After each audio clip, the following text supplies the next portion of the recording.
Kasih Om Ye, shalom. Sekali lagi shalom. Siapa percaya Yesus hadir bersama-sama dengan kita, boleh pegang tangan. Boleh tepuk tangan sekali lagi buat Tuhan kita yang dahsyat dan luar biasa. Dan boleh lihat kanan kirinya dulu sebentar, lalu bilang, saya senang banget duduk di sebelah kamu pagi ini. Lalu bilang, kamu masih diberkati. Haleluya. Ya, kenapa saya ajak istri dan anak saya? Karena saya berasa ini udah kayak pulang ke rumah sendiri, mudik. Ya, kalau di sini kayak pulang ke rumah sendiri gitu. Jadi terima kasih Om Ye, ya Bang Edo terima kasih. Ya, MDC Bekasi ini saya ngerasa kayak apa ya, kayak pohon beringin yang menaungi dan meneduhkan banyak orang di bawahnya gitu. Wah, ya kan? Jadi bukan cuma untuk warga MDC aja, tapi ini Bekasi ini bisa jadi berkat buat banyak orang gitu. Makanya saya percaya bahwa dari tempat ini, dari Bekasi akan lahir juga orang-orang dahsyat dan luar biasa. Semua pergerakan Tuhan yang dahsyat dan luar biasa. Dan tentunya saudara dan saya ada di dalamnya, amin. Ya, saya udah nggak tahu kapan pertama kali diundang Om Ye di sini. Yang jelas mimbarnya masih belum di sini nih, masih di bagian sana kalau nggak salah. Ini pintu keluarnya itu tahun berapa saya nggak tahu itu. Ya, dan akhirnya ketemu dengan banyak hal. Saya ke GKBB Cirebon, Pekanbaru, Pak Roni, Ujung Pandang kalau nggak salah ya, Pak Wim, terus Samarinda, terus banyaklah pokoknya gitu. Minggu lalu dari Wisma 76 juga. Saya percaya kita ada di tempat yang tepat dan waktu yang tepat. Kita mesti memastikan hal itu.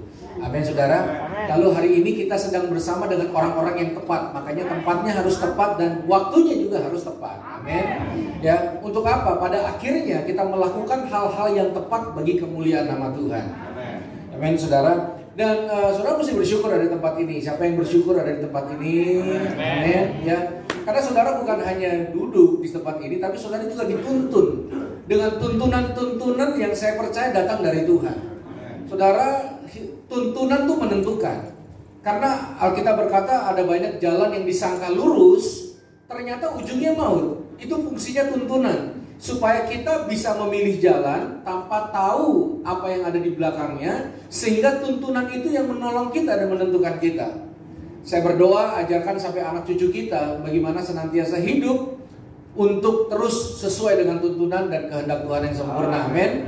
Ya, saya berdoa kita tidak pulang dalam keadaan yang sama, karena pagi ini pun kita percaya bahwa firman Tuhan menuntun setiap langkah kita. Bapak Ibu, cuma firman yang bisa menuntun kita ke tempat-tempat yang tidak mungkin kita bisa ada di sana kalau bukan firman yang menuntunnya.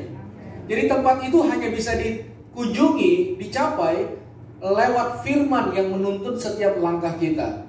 Jadi izinkan firman Tuhan menuntun hidup keluarga kita senantiasa kepada tujuan-tujuan ilahi yang memang sudah Tuhan tetapkan bahkan dari sebelum dunia ini dijadikan. Amin. Oke, yang siap untuk belajar sama-sama katakan amin. Ya, saudara, kita tahu bulan ini kita belajar tentang penundukan diri, ya, submission. Saudara, kalau kita cari tahu bahasa kasih ya, orang kan punya bahasa kasih masing-masing. Ada yang waktu, ada yang sentuhan, hadiah dan sebagainya.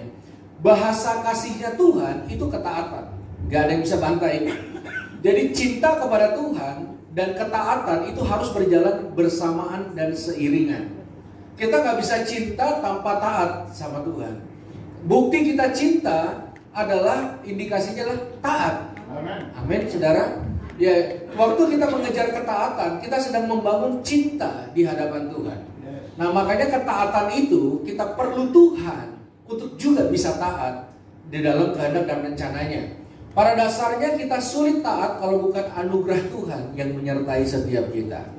Itu sebabnya pagi ini Bapak Ibu Saudara, beri ruang yang besar dalam hidup dan hati kita untuk ketaatan dan cinta dalam hidup ini. Amin. Ya, jangan sampai dalam hidup ini ruangnya jadi kecil antara ketaatan dan cinta. Ya. Dan waktu kita mau belajar taat kepada Tuhan, terkadang gak semudah yang kita bayangkan dan pikirkan. Betul gak saudara? Siapa setuju dengan saya bahwa hidup ini gak segampang yang dikhotbahkan terkadang? Betul? Kita mendengar, kita bilang amin, kita bersuka cita, begitu kita pulang, ternyata sulit. Mengampuni itu sulit. Makanya buat saya salah satu mujizat besar yang ada di muka bumi ini adalah kita mampu mengampuni. Sabar itu mujizat. Sabar menanggung segala sesuatu mujizat. Tadinya kita berhak marah terus tidak, itu mujizat. Nah, ada hal-hal yang kita hanya bisa dapatkan kalau kita punya hubungan dengan Tuhan. Amin, saudara.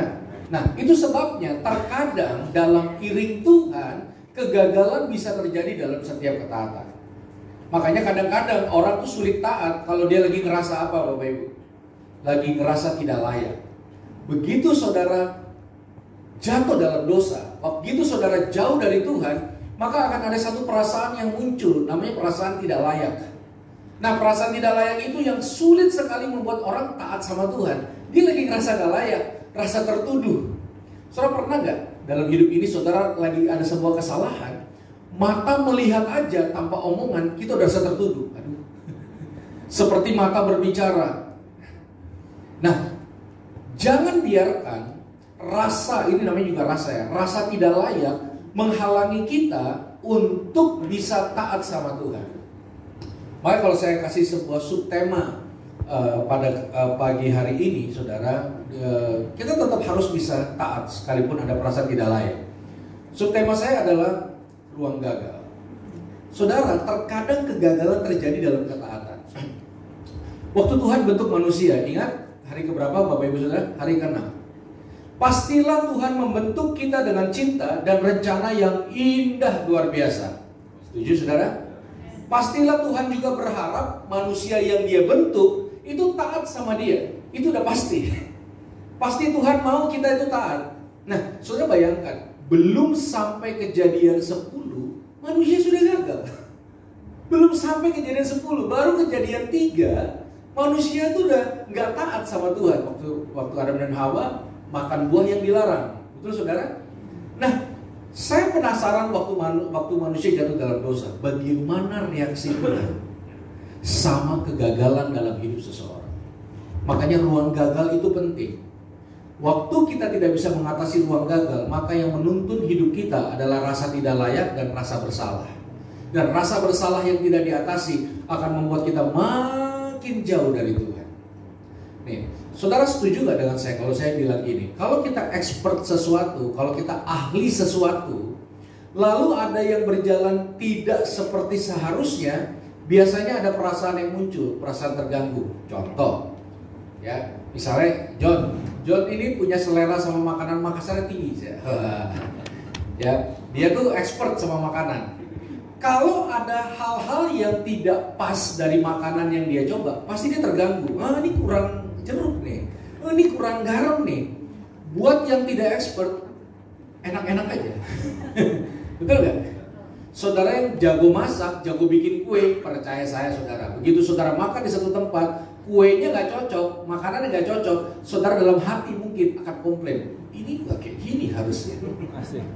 Tapi buat orang yang cuma suka makan kayak saya, cuma 2, kalau gak enak, enak banget. Ya kan? Gimana? Enak gak? Enak gitu. Gak ada gak? Karena sama, saya gak jago masak. Kalau semakin jago, semakin perfeksionis itu. Ini kayaknya gak kayak gini. Ini kayaknya gak gini, betul gak? Saudara yang jago nyanyi. Ya. Pak Yai jago nyanyi loh. Biasanya orang kalau jago nyanyi, dengar ada yang nyanyi fals, terganggu kupingnya. Gini, gitu loh. Langsung nyari, ini mana nih ya. Tapi yang tidak, enak-enak aja tuh.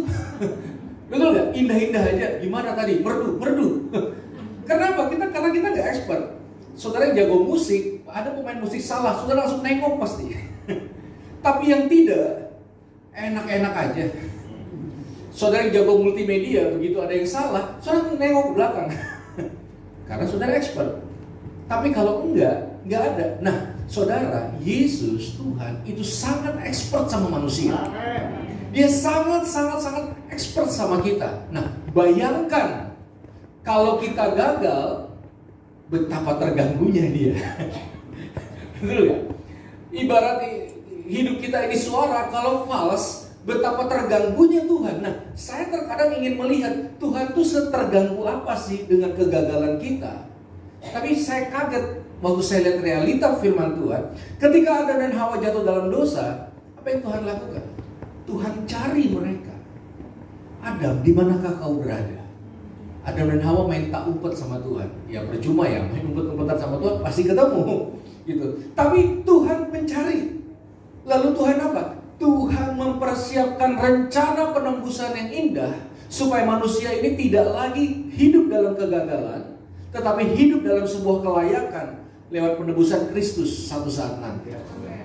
Artinya ketika orang sedang tidak layak, Tuhan tidak datang membawa pedang, menebas kanan kiri.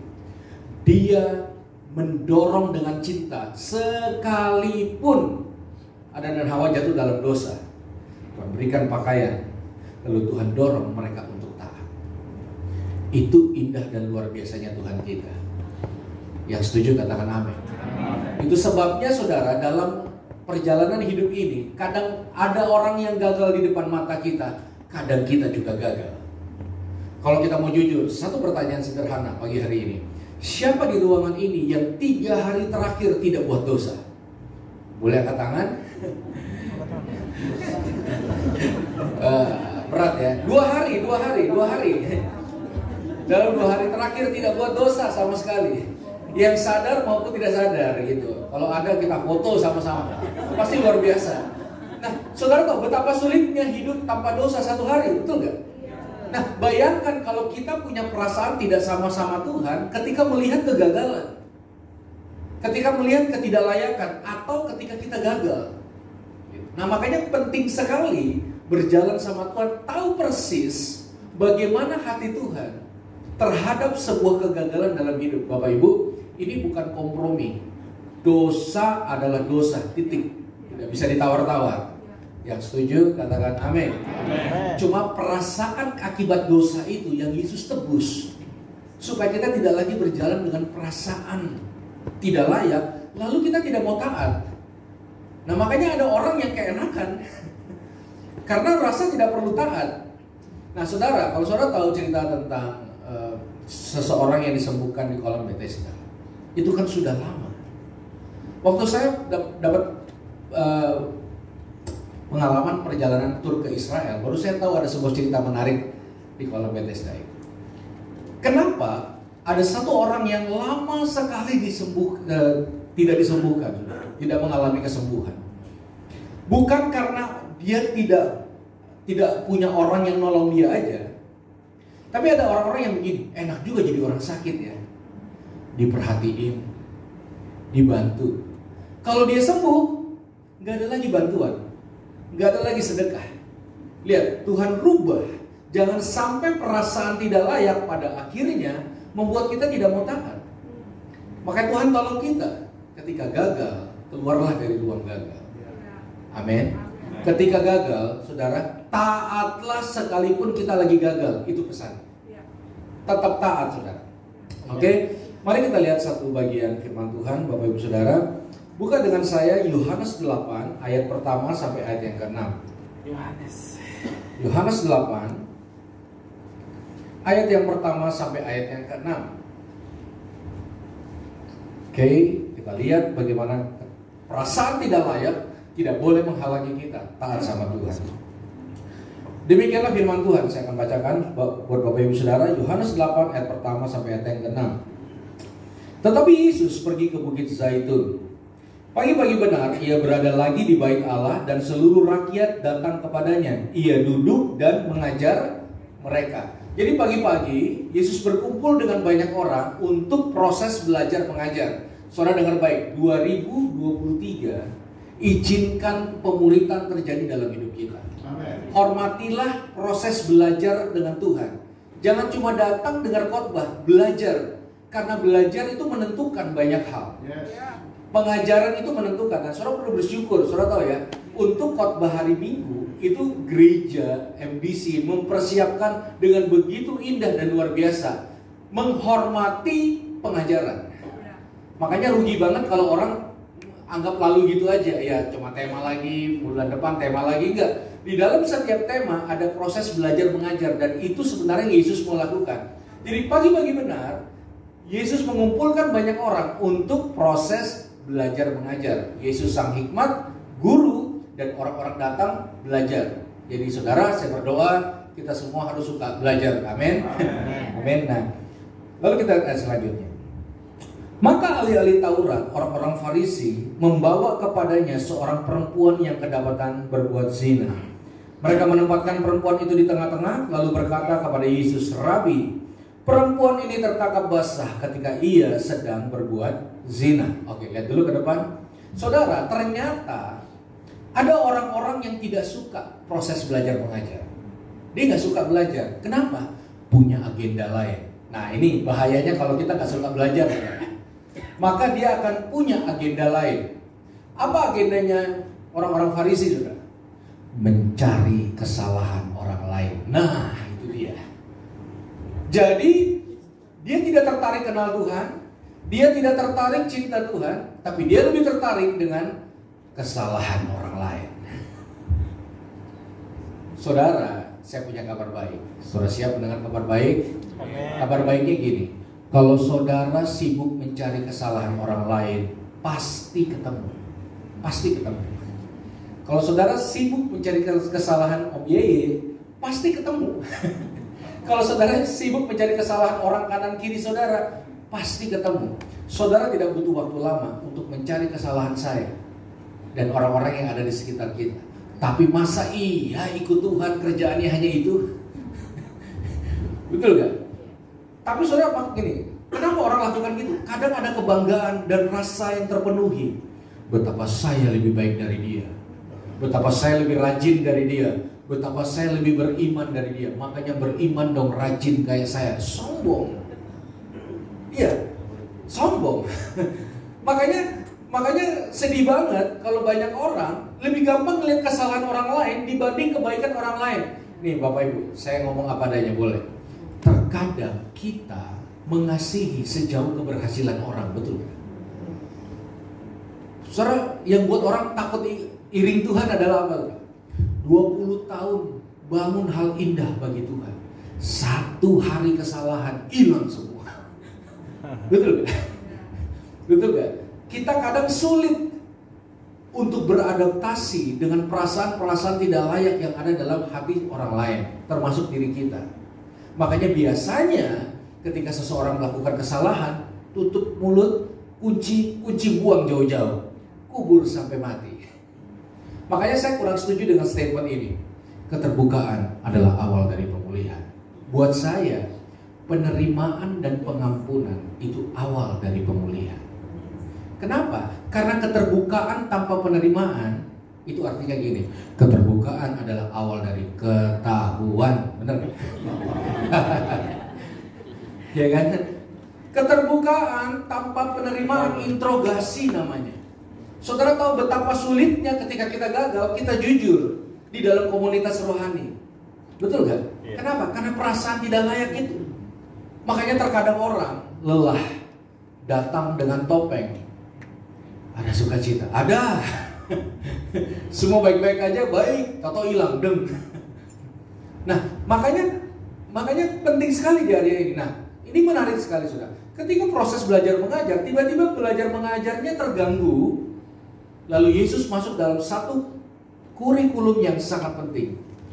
Orang berdosa ini, perempuan yang kedapatan berzina, diletakkan di tengah-tengah proses belajar. Sudah bayangin? Ya, itu orang Farisi luar biasa. Udah dia ganggu, udah dia nggak ikut kelas, diganggu lagi kelasnya. Ditaruh orang berdosa di tengah-tengah. Lalu dia bilang, "Rabi, kita harus apain nih orang berdosa ini? Ini orang gagal nih." Ya.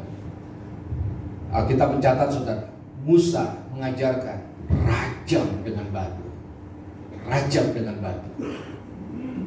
Tapi saudara tahu akhir cerita ini? Yesus membungkuk ke tanah. Dia menulis sesuatu di tanah. Lalu dia berkata apa Bapak Ibu? Siapa yang belum pernah buat dosa, barang siapa di antara kamu tidak berdosa, hendaklah yang pertama melemparkan batu kepada perempuan itu. Saudara tahu bedanya orang Farisi dengan Yesus? Yesus mendorong orang berdosa untuk taat sekalipun belum bisa.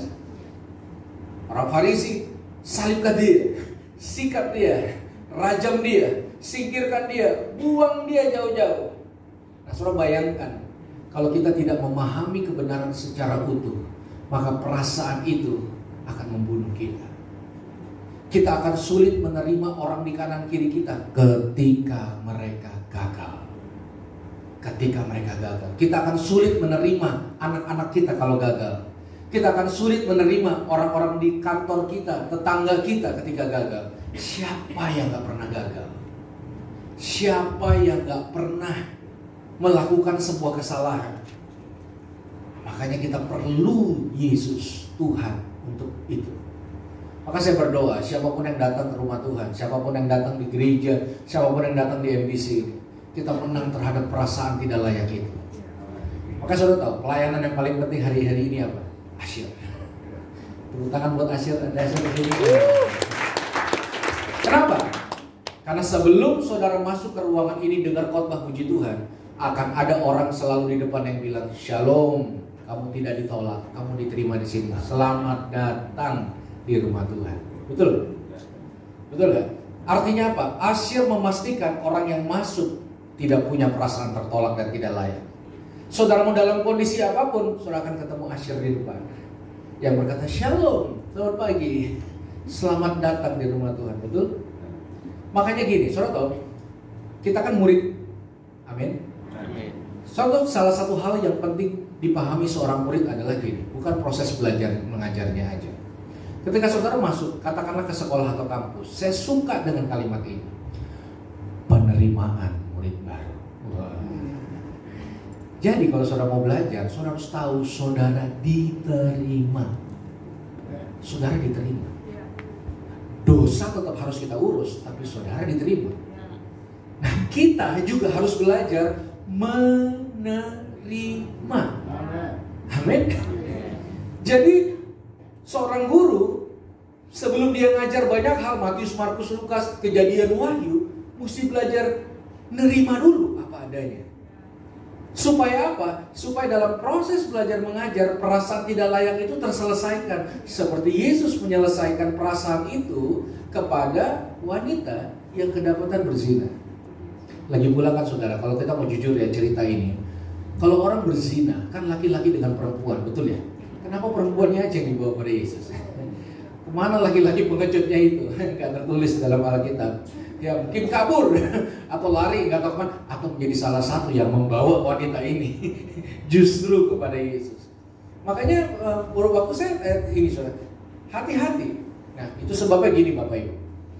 Waktu Yesus membukukan kepala dan menulis sesuatu dengan telunjuk, itu sebenarnya memberikan pesan penting dalam hidup ini. Hati-hati dengan telunjuk kita. Telunjuk ini bisa menghancurkan hidup orang, menghancurkan iman orang, menghancurkan visi orang. Orang tua, hati-hati dengan telunjuk kita. Jangan main telunjuk sembarangan ke anak-anak kita. Anak-anak itu akan berkembang menjadi monster atau menjadi anak Tuhan yang luar biasa. Kadang tergantung telunjuk kita. Makanya kita semua butuh Yesus. Amin. Ya, kita kan apalagi kita nih orang timur ya, punya cara didik tuh beda. Kadang pukul orang dulu baru tanya. Pukul anak dulu baru tanya dari mana. Padahal anak dari belakang. Sehingga sulit hari ini, ya, sulit hari ini. Bahkan anak-anak pendeta pun pengen kayak bapaknya gitu. Sulit. Anak-anak sekarang di sini puji Tuhan, tapi di banyak tempat anak-anak satu gereja dengan orang tua hari ini sulit. Karena mereka tidak melihat telunjuk melepaskan anugerah kehidupan. Kalau kamu pinter, kamu anak bapak, nah gitu kan. Kalau nggak pinter, nah. Makanya anaknya pulang sekolah ditanya, gimana kabar Muna? Anaknya jawab, hancur bro, gitu katanya. Kurang ajar kamu, iya bro, hancur. Karena jelek, bukan anak bapak. Betul gak? Makanya kita kan syarat dan ketentuan berlaku, kadang-kadang mengasihinya, betul gak? Sama anak juga gitu. Apalagi kadang-kadang kita orang tua punya gengsi dan daya saing sama orang tua lain tinggi. Anak sana udah bisa belajar, kamu juga dong kayak dia. Wah, hati-hati dengan telunjuk kita. Telunjuk itu bisa membuat anak-anak terus berjalan dengan kepala tertunduk. Dan saya mau kasih tahu saudara, berbagai macam kasus bunuh diri, kalau saudara buka lihat hari-hari ini, begitu merebak. Kenapa? Karena ada kalau orang tidak sanggup mengatasi perasaan tidak layaknya, maka buat apa lagi? Dia akan menemukan alasan untuk mengakhiri hidupnya. Itu sebabnya kita perlu izinkan Yesus, firman-Nya. Sekalipun kita gagal, tetaplah taat. Amin. Yang setuju katakan amin. Jangan biarkan satu orang pun menghalangi kita taat sama Tuhan. Jangan biarkan satu orang pun menghalangi langkah kita untuk bisa terus kejar Tuhan apapun yang terjadi. Saudara, dulu sebelum saya bertobat gitu, saya pernah ikut retret ya. Dan 3 hari kedua, salah satu pembimbing saya panggil saya. Lalu dia bilang gini, Yeri, kamu tuh keras kepala, karena saya bandel dulu ya. Saya pertama dibilang kayak Paulus keras kepala. Kedua, saya dibilang kayak Yunus. Kamu yang kayak Yunus, nanti masuk perut ikan kamu, tobat kamu.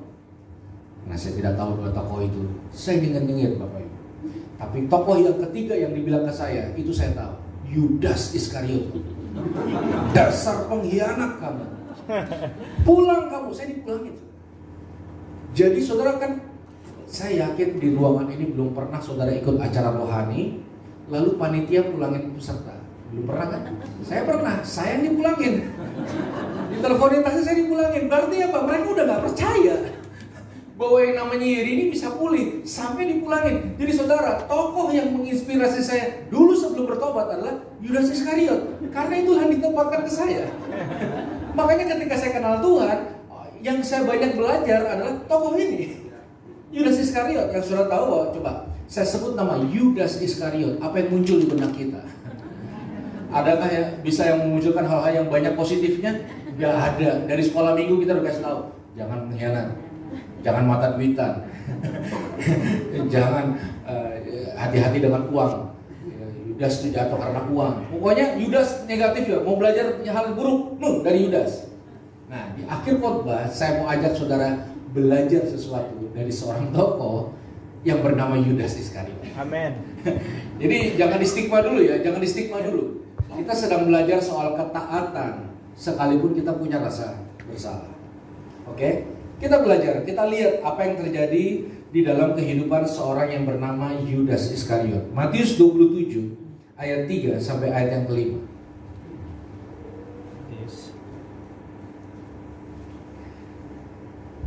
Matius 27, buka dengan saya ayat yang ketiga sampai ayat yang kelima. Saya butuh saudara konsentrasi sedikit karena kita harus buang dulu stigma tentang Yudas Iskariot dulu. Karena biar bagaimanapun nama ini dan ceritanya ada dalam tulisan di Alkitab. Dan saya percaya semua diilhamkan, mampu memberikan hikmat, pengertian, juga pewahyuan bagi setiap kita. Amin. Oke, kita lihat Yudas Iskariot ayat 3. Saya akan bacakan buat saudara. Nanti ayat 4 dan ayat 5 kita baca sama-sama. Ketika Yudas yang mengkhianati dia melihat bahwa dia dijatuhi hukuman, ia menyesal dan mengembalikan 30 keping perak itu kepada para imam, kepala, dan para tua-tua. Jadi ketika dia mendengar bahwa Yesus dihukum mati, ketika itu yang pertama udah dijelaskan, Yudas mengkhianati, itu tidak terbantahkan. Mau belajar soal pengkhianatan, tetap belajar dari Yudas. Tapi ketika dia mendengar bahwa Yesus dijatuhi hukuman mati, Alkitab mencatat menyesalah ia, betul gak? Nah, kita lihat dulu nih, ini penyesalan air mata buaya apa enggak? Karena orang menyesal bisa ya.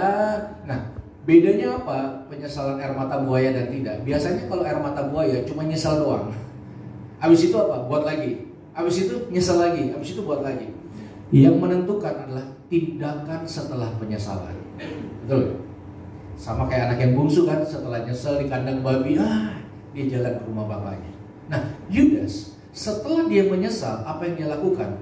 Dia pergi ke tua-tua, dia pergi ke imam-imam. Udah bener dong perginya kemana? Dia tidak pergi ke orang yang gak kenal Tuhan. Lalu dia kembalikan uangnya. Nah, saudara harus tahu bahwa uang itu segala-galanya, lebih dari Yesus buat dia. Nah, ada nggak di Alkitab contoh orang yang berbuat dosa, bertobat, lalu dia kembalikan uang yang dia ambil dengan tidak jujur? Ada. Salah satu contohnya siapa? Sakius. Betul. Jadi jangan berpikir bahwa bertobat itu kita bertobat artinya semua hutang-hutang kita lunas, pinjam kita lunas. Enggak.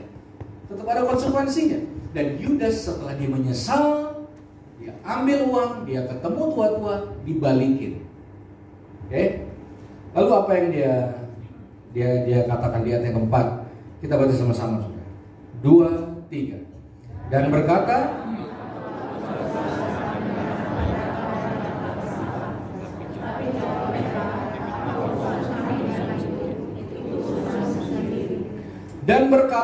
aku telah berdosa. Itu pengakuan dosa, betul gak? Kan kalau kita lihat 1 Yohanes 1 ayat 9, barang siapa mengaku dosa, maka Allah itu adalah setia dan adil, akan mengampuni dan menyucikan. Jadi dia menyesal, dia datang ke tua-tua, dia kembalikan uangnya, lalu apa? Ditutup dengan statement ngaku dosa. Aku berdosa. Nah, yang menarik adalah jawaban dari imam-imam dan tua-tua ini. Apa urusannya dengan kami? Urus urusanmu sendiri. Loh, saudara, saya percaya bahwa kalau kita punya Tuhan, kita pun harus berurusan dengan bagaimana cara Tuhan memulihkan hidup seseorang. Kalau orang nolak saudara pernah rasa gini ya? Kalau orang kenal Tuhan saudara, tau gak rasanya seperti apa? Kayak rasanya Tuhan nolak kita. Betul gak? Saya pernah satu kali, ada seorang sahabat datang sama saya. Dia, aku doa dapat sesuatu pesan dari Tuhan buat kamu. Wih, apa nih? Jarang-jarang aku melihat Tuhan berdiri di hadapanmu. Saudara tuh, hati saya senang banget. Tuhan memandang kamu. Lalu tiba-tiba dia memalingkan wajahnya dan meninggalkan kamu. Loh, kalau saya percaya, buat apa lagi saya hidup kalau Tuhan yang saya sembah ninggalin saya? Tapi karena yang ngomong itu orang kenal Tuhan, ya saya percaya. Makanya hati-hati dalam nolak orang, saudara. Karena kalau kita kenal Tuhan, lalu kita nolak seseorang, orang akan berpikir Tuhan nolak dia. Dan kalau Tuhan sudah nolak, mau ngapain lagi? Mau ngapain lagi? Kalau saudara tidak bisa nerima orang akan berpikir Tuhan juga itu yang saya lakukan dulu, saudara. Ketika orang bilang saya Yudas Iskariot, apa yang harus saya lakukan? Istilahnya tertinggi pemimpin agama sudah nolak saya. Makanya saya pernah lewati satu masa, saya masuk kamar saya ambil 1 gelas racun serangga. Goodbye dunia ini. Gak mudah mengatasi rasa tertolak itu, saudara. Karena apalagi kalau itu sudah dijustifikasi, Tuhan nolak kamu, makanya ngeri banget. Ngeri banget kalau kita menggunakan telunjuk ini sebagai justifikasi. Terkadang, makanya gini saudara, terkadang tuh ya menyedihkan tapi nyata. Ada orang-orang yang mungkin bilang gini, kalau saya nggak suka sama dia, otomatis Tuhan juga nggak suka sama dia. Kalau saya suka sama dia, Tuhan juga suka sama dia. Loh, yang Tuhan siapa? Yang umat siapa? Maksud saya gini, merdekalah terhadap apa perkataan Tuhan tentang kita. Amen. Yang setuju katakan amin. Saudara, waktu Yudas menerima perkataan ini, apa urusannya sama kami? Urus urusanmu sendiri. Bagaimana bisa manusia mengurusi dosanya? Udah, ayat 5 dikatakan ia melempar keping-keping perak itu ke bait suci lalu pergi dan menggantung diri. Tidak pernah bisa dibenarkan tindakan itu. Salah, dosa. Setuju katakan amin. Tapi tidak mudah mengatasi perasaan bersalah itu. Maka saya bilang, pertobatannya ditolak. Saya mau tutup dengan ini. Siapa percaya ini tahun penuaian? Amin. Bekasi ini tahun penuaian. Saya berdoa, tetaplah jadi pohon beringin yang meneduhkan banyak orang. Amin, saudara. Saya percaya berbagai macam orang akan datang, berbagai macam orang akan mengalami sesuatu. Saya tahu persis bagaimana doa-doa dinaikkan dari Bekasi ini untuk sebuah pemulihan yang dahsyat dan luar biasa. Which is medannya juga berat. Amin. Tapi saya punya bahasa sederhana tentang penuaian. Penuaian itu juga artinya kembalinya dalam tanda kutip Yudas Iskariot ke rumah Tuhan. Kembalinya orang-orang yang pernah mengkhianati Tuhan dan mau sujud kembali pada Tuhan. Saya tahu pelayanan akhir zaman ini melayani mereka yang tidak menghormati Tuhan kita. Melayani mereka yang tadinya tidak menghormati Tuhan kita. Makanya kita butuh Tuhan. Waktu mereka tidak layak, suruh taat tetap. Karena ketaatan memulihkan. Tetap cinta dan taat. dari situ pemulihan akan terjadi. Amin. Amin saudara. Ya, jangan biarkan orang tenggelam dengan rasa bersalah. Dan kalau saudara datang hari ini, mungkin ada perasaan tidak layak yang ada dalam hatimu. Percayalah itu bukan dari Tuhan. Tinggalkan semua yang tidak baik. Kalau saudara masih melakukannya, pagi ini tinggalkan. Dia benci dosa, tapi dia tidak benci kita. Amin. Dia benci dosa, tapi dia mau mati buat kita supaya kita tidak lagi hidup di dalam dosa. Amin. Jadi saudara, saya berdoa akan banyak orang datang ke tempat ini, di barat, di timur. Amin. Dua posisi yang akan menjangkau banyak hal. Dan saya berdoa satu saat banyak orang akan belajar keberkasi dari saudara tentunya. Amin. Banyak orang akan melihat dan banyak orang akan diberkati. Bahkan orang mendengar kata Bekasi aja yang ada berkat. Gitu. Bukan macet, bukan jauh, berkat. Saudara adalah orang-orang yang akan mengubah image itu. Amen. Yang setuju katakan amin. Sebabnya jangan pernah malu dengan keadaan kita apapun, saudara. Apapun kondisi kita sekarang, itu cukup untuk membuat perubahan paling besar di kota Bekasi ini, Indonesia, bahkan sampai bangsa-bangsa. Buang semua perasaan yang bukan dari Tuhan. Percaya Dia Immanuel menyertai kita. Dia beserta dengan kita. Dan saya berdoa bahkan sampai anak cucu kita terus senantiasa diberkati Tuhan. Luar biasa. Kalau sudah percaya, beri tepuk tangan yang meriah buat Tuhan kita. Amin. Tetap semangat dalam Tuhan. Kita lewati minggu demi minggu, bulan demi bulan. Tahun ini jadi tahun yang luar biasa. Saya berdoa akhir tahun Desember 2023 ada ratusan kesaksian dari Bekasi, bagaimana Tuhan berperkara dengan dahsyat dan luar biasa. Maju terus dalam Tuhan. Mari kita satu hati dalam doa. Tuhan, terima kasih. Kami tahu adalah jalan yang tidak pernah mudah berjalan bersama Tuhan. Kami tahu keberhasilan dan kegagalan menjadi realita dalam setiap langkah dan keputusan kami. Tapi kami juga tahu di atas segalanya ada pribadi yang mencintai kami, menolong kami waktu kami gagal. Kami percaya ada cinta yang besar yang mampu mengatasi semua perasaan tidak layak dalam hati dan batin kami. Hari ini Tuhan, kalau ada di antara kami datang dengan ketakutan akan penolakan dan tidak layak, ada hal-hal yang kami simpan demikian rupa, karena kami tahu kami gak akan diterima kalau kami membuka hal tersebut. Dengar baik, Tuhan hadir buat kamu hari ini.